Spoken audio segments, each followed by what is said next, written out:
जय श्री राम। आप सबका फिर से स्वागत है मेरे चैनल विकास राणा विक्की में। तो आज हम पॉडकास्ट करने वाले हैं कटोच वंश के वर्तमान राजा ऐश्वर्य देवचंद कटोच जी के साथ में। तो सर, सबसे पहले आपका बहुत बहुत धन्यवाद जो आपने अपना कीमती समय हमें दिया। जय Shri Ram, thank you. Sir, जैसा कि हमारे साथ में ये महल है, उसके बारे में हमें काफ़ी बार सुना है। तो इसका इतिहास क्या है और ये कब बना? नहीं, आपको पहले तो सबसे पहले मैं आपको थैंक यू करना चाहता हूँ। आपने पहले भी एक वीडियो बनाया था, आपने एक दो वेडिंग के वीडियोस भी बनाए हैं यहाँ पे, तो बहुत बहुत शुक्रिया आपको। ये जो महल है, इसको वैसे तो सर्द खाना कहते हैं। जो ये इसकी जो डिज़ाइन है वो उस हिसाब से बनी है कि गर्मियों में ये ठंडा रहता है और सर्दियों में गर्म रहता है। पर ये बना था कोई ऑलमोस्ट 350 साल पहले, 1720s में बन गया था ये बना था एज एक गार्डन महल के हिसाब से, यहाँ पे रिक्रिएशन के हिसाब से बना था। ये गार्डन महल के हिसाब से बना था और उस टाइम से लेकर हमारे पास ही है, मेंटेन करते हैं हम इसको। सर, ये इसमें काफ़ी पुराना इंटीरियर लगा हुआ है, काफ़ी पुरानी चीज़ें हैं, तो इसकी मेंटेनेंस रिपेयर वगैरह कैसे की जाती है? तो देखिए, 1905 में भूकंप आया था, तो उसमें ये काफ़ी डैमेज हो गया था। ये इसकी जो बाहर की बिल्डिंग्स हैं, पेरिफेरल बिल्डिंग्स हैं, इसकी छत है, वो सारी गिर गई थी। तो काफ़ी टाइम तो ये खंडर रहा।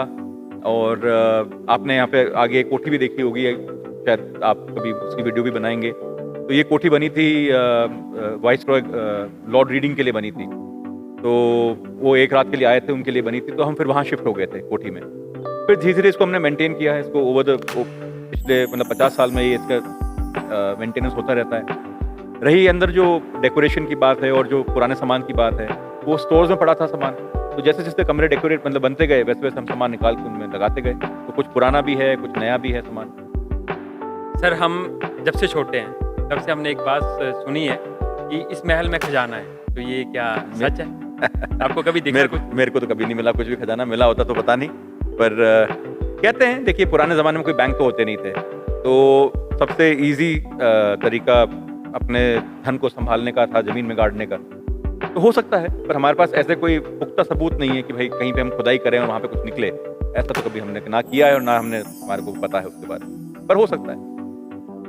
सर, एक राजा शब्द और कटोच वंश से आप क्या कहना चाहेंगे? देखिए, कटोच वंश तो एक बिरादरी है और एक राजपूत बिरादरी है। और वंश, जैसा आप जानते हैं, वंश एक कुटुंब, फैमिली, उसी को कहते हैं। तो कटोच बेसिकली एक टाइटल भी है हमारा, यानी कि कट ऊंच, यानी कि तलवार की लड़ाई में सर्वश्रेष्ठ। तो वो टाइटल हमने हमारे सरनेम के हिसाब से इसको जोड़ लिया है।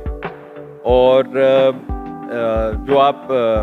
जो राजा की बात करते हैं, तो पहले गवर्नेंस राजा के पास ही होती थी। बड़ा बेटा राजा ही बनता था, राजा का बड़ा बेटा। तो वो जो आज तो चलो डेमोक्रेसी है और हम बहुत प्राउड हैं इंडिया की तरफ और डेमोक्रेसी की तरफ। बट जो हमारी परंपरा है, जो हमारी रिलीजियस कस्टम्स हैं, वो हम फॉलो करते हैं। उसमें राज तिलक भी होता है, उसमें मतलब जो राजा का जो धर्म होता है वो भी हम निभाते हैं।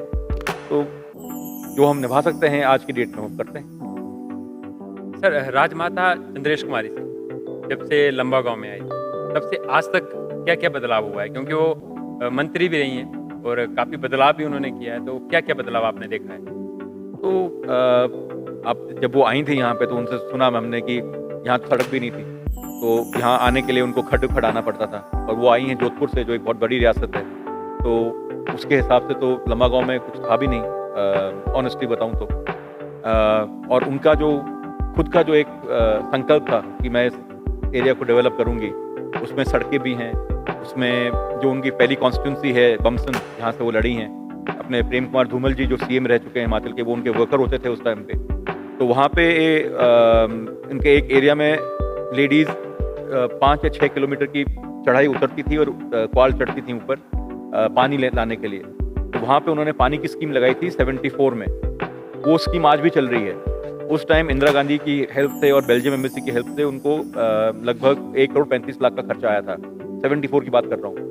वो स्कीम आज भी चल रही है और आज भी वहाँ पे लोग उनको पानी वाली रानी बोलते हैं। तो ये देखिए, पब्लिक की एक लव भी मिला उनको, पब्लिक का एक सपोर्ट भी मिला। पहले इलेक्शन में उनको, पहले क्या होता थे, गांव के अंदर प्रधान मुखिया होते थे, जो कह देते थे वोट वहीं पड़ता था। जी तो प्रधानमंत्री ने ये कहा था उनको कि भाई पहला इलेक्शन तो आप आपके परिवार के नाम से जीत रहे हो, क्योंकि आपके परिवार का एक वर्चस्व है और एक रिस्पेक्ट है हमारे में, पर उसके बाद आप अपने नाम पे वोट मांगोगे तो आपको वोट उसी हिसाब से मांगने पड़ेंगे। मेरा गार्ड डॉग भी आ गया है। सर, यही प्रश्न है अगला कि आपने महल के पास में ही गाय जो है वो पाली हुई है। सर, हमने अक्सर देखा है कि जब भी आप महल के बाहर जाते हैं तब भी आप गाय की पूजा करके जाते हैं, जब आप महल के अंदर आते हैं तब भी आप गाय की पूजा करके जाते हैं। जहाँ आजकल लोग गाय को यहाँ वहाँ छोड़ते हैं सर बेसहारा, वहाँ पे आपने इतना कुछ किया हो। सर, इसके पीछे कुछ रहस्य है? नहीं, रहस्य तो नहीं है, पर गौ माता होती है और गाय की पूजा, गाय को खिलाना बहुत अच्छा माना जाता है। बल्कि अपने आयुर्वेद में तो कहते हैं कि गाय की पीठ के ऊपर अगर आप हाथ मलते हो, दोनों हाथ मलते हो, तो उससे आपके ब्लड प्रेशर, आपका डायबिटीज़, ये कंट्रोल में आती हैं। कितना ट्रू है कितना नहीं वो तो मैं नहीं जानता, बट ये पुरानी कहावतें हैं तो उनको हम फॉलो करते हैं और एक रिस्पेक्ट देते हैं गौ माता को। तो आपने देखा होगा बाग के अंदर जो आवारा गायें हैं घूमती हैं, मैं उनको खाना खिलाता ही, मैं उनको बाहर भी नहीं निकालता। आ गई हैं मेरे शरण में तो आ गई हैं। सर, एक और चीज़ देखी गई है कि जैसे अभी आगे एक कुत्ता आ गया यहाँ पे, आपने काफ़ी कुत्ते भी यहाँ पे पाले हुए हैं। फर्स्ट एड तो आप यहाँ पे वेटनरी में करवाते हो, लेकिन ज़्यादा गंभीर बीमारी होती है तो स्पेशल गाड़ी करके धर्मशाला में उनका इलाज कराया जाता है। तो इसके ऊपर क्या कहना चाहिए? नहीं, तो कोई चीज़ पाली हुई है तो हमारा फर्ज है ना उनको पालना। ये तो बेजुबान जानवर है और अपनी तकलीफ बता नहीं सकता, तो अगर तकलीफ है तो फिर हमारे को ही देखना पड़ेगा इसको। ये बहुत अच्छी बात है सर, क्योंकि हमारा क्लब भी वही काम करता है, तो लोग क्या करते हैं? मैंने देखा है, आपके क्लब की वीडियोस देखे हैं, आपने गायों को गले में पट्टे बांधे हैं, आपने उनको खाना खिलाते हैं, कुत्तों की देखभाल कराते हैं, इंजेक्शन दिलवाते हैं। बहुत अच्छा काम करते हैं आपका youth club, motivational youth club बहुत अच्छा काम कर रहा है। मैं am very proud of your boys. Sir, एक और बात, जो जहाँ पे शिवरात्रि के दिन जो मेला लगता है, हाँ, वो सब आपकी ज़मीन है, जहाँ पे शमशान घाट है वो भी आपकी ज़मीन है। तो एक अफवाह है सर कि आप उस ज़मीन को बेच रहे हैं, तो ये क्या सत्य है? इतने साल नहीं बेचेंगे, बरसों से चलता आ रहा है शिवरात्रि का मेला। ये तो मेला हमारा एक फैक्ट ऑफ मतलब प्राइड है हमारे गांव के लिए, तो उसको तो कभी नहीं, वो तो मेला वहीं रहेगा और वहीं चलेगा मेला। विस्तार कुछ करना चाहिए? विस्तार ऐसा है ना कि एरिया कम हो गया है अनफॉर्चुनेटली, क्योंकि वहाँ पे हमने सुविधा के लिए, लोगों की सुविधा के लिए पानी के पंप लगवाए हैं, सरकारी वाटर स्कीम्स दी हैं, तो एरिया थोड़ा कम हो गया है। एंड आजकल मेलों का भी ये वो हो गया है कि लोग कम ही आते हैं, ज़्यादा आते नहीं हैं, पर रहेगा तो कंटिन्यू। अगर वो उसको बढ़ाना भी चाहेंगे तो गांव प्रधान और पंचायत कर सकती है, हम अलाउ करेंगे उनको, कौन रोक रहा है। सर, ये मैरिज प्लेस महल के साथ में खुले हुए हैं, तो जैसे अगर कोई काफ़ी गरीब है, उनके घर पे अगर नहीं कोई लड़की है, तो उसके लिए विशेष मतलब रहेगा? नहीं, देखो हम देते हैं छूट, ऐसा नहीं कि छूट नहीं है। खासकर गांव की कोई लड़की हो या अनाथ लड़की हो, तो उसके लिए तो मैं भी बजट से निकाल के पैसा देता हूँ, तो देते हैं, करते हैं, पर ऐसा कोई मतलब फिक्स रूल नहीं है कि अगर ऐसे लोग हैं तो उनको इतना में इतना देना है या कितना डिस्काउंट देना है, पर डिस्काउंट तो मैं देता हूँ। गाँव के लोगों के लिए तो है ये डिस्काउंट। सर, जब से आप राजा बने हैं, तब से लेकर अब तक और आगे आप लंबा गाँव विरासत के लिए क्या करने वाले? देखिए, एक तो मैं आपका धन्यवाद करता हूँ कि आप अभी भी राजा मानते हैं, तो अच्छी बात है, अच्छा लगता है, प्राउड फील होता है, क्योंकि एक परंपरा है, गांव से जुड़े हुए हैं, हज़ारों सालों से गांव से जुड़े हुए हैं। तो गांव के लिए तो देखिए 2-3 चीज़ें तो हैं मेरे माइंड में, जैसे हमारा कुंज द्वार जो मंदिर है उसका जो एरिया है उसको डेवलप करना, वहाँ पे फैसिलिटीज़ बनाना लोगों के लिए, मतलब सिर्फ बाथरूम और बैठने की जगह बनाना फैसिलिटीज़ नहीं होता, वहाँ पे कोई जैसे साधु आए, संत आए, तो उनका प्रवचन हो, वैसी चीज़ें भी होनी चाहिए।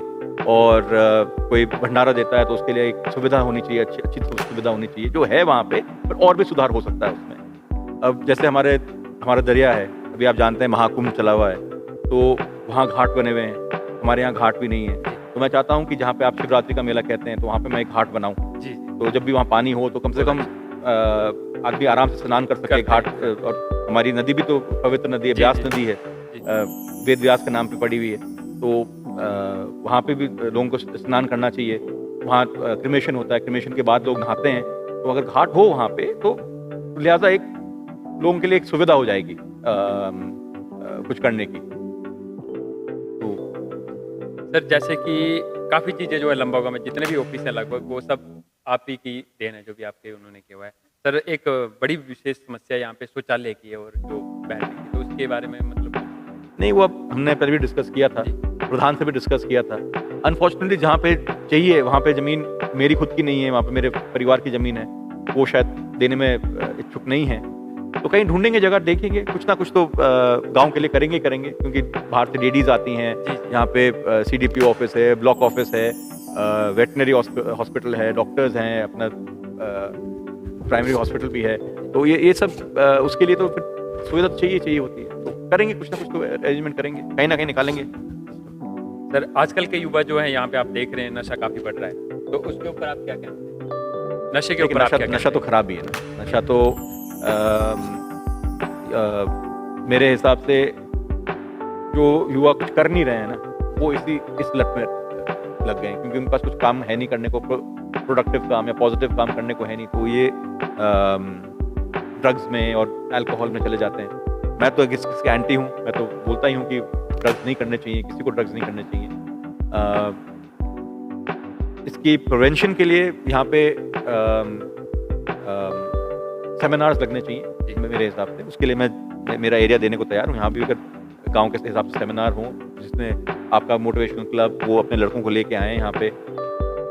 किसी को ड्रग से हटाने का भी एक तरीका होता है, ऐसा नहीं कि उसको डांट दिया या मार दिया या उसको बोल दिया कि तुम ड्रग्स मत लो, उससे ठीक नहीं होता आदमी।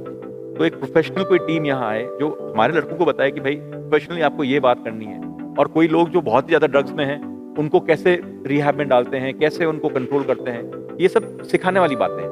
तो ये चीज़ तो हमारे को सीखनी पड़ेगी। और and I am willing to help, मतलब मैं तरह से मेरा एरिया में दे सकता हूँ उनको सेमिनार लगाने के लिए, एजुकेट करने के लिए, एंटी ड्रग्स टॉक देने के लिए।